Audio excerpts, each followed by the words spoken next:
Rolling Thunder Publishing, Inc. presents Finish Line by P.J. Fiala, narrated by Rose Dioro and Troy Duran at Brickshop Audio, Inc. Chapter 1. Stevie Jorgenson leaned against the bar stool, hiking her heel up behind her to hang on the metal rung. She'd been here at the Brass Rail Saloon for the better part of an hour. It was her relaxation.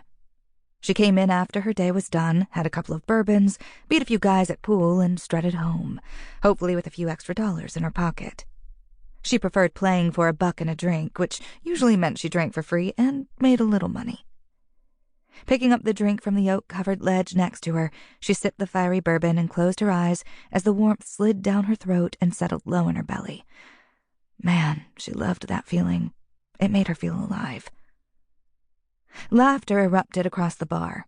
Boots stamped on the scarred wood floor, and the oak door slammed. A slow smile slid across her face. The place was finally filling up, which meant she'd be shooting some pool soon. She eyed the small group that had walked in. 4 men and a woman.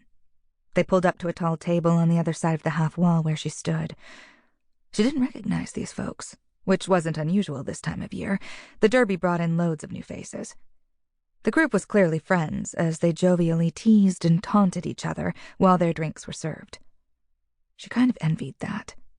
She had a couple of close friends, but these days they didn't get together much. Tony had gotten married about 10 years ago and had 3 adorable but very busy children. She was running from dance class to band practice to baseball and back around again. They spoke on the phone often, and about once a quarter they managed a night out, when Tony's husband Al managed to wrangle the kids to give her some girl time. The woman had a small build, long dark hair and dark eyes, and was exotic in a wholesome sort of way. Tomboyish. She wore jeans, a long, deep blue t-shirt that hugged her slight curves, and she wore what looked like army boots. She had a colorful full-sleeve tattoo on her right arm of red roses. It was stunning. One of the men seemed to be her man as he hung his arm around her shoulders in more than a casual way. His sandy brown hair was laced with silver, and he had a deep scar on his forearm. Then he leaned in and kissed her, and the way they looked into each other's eyes afterward made Stevie's stomach clench just a bit.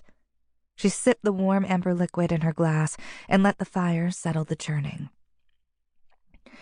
A large blonde man, easily 6'4" or 5" and broad as a barn, seemed almost shy as he stood with the group. Sample complete. Ready to continue?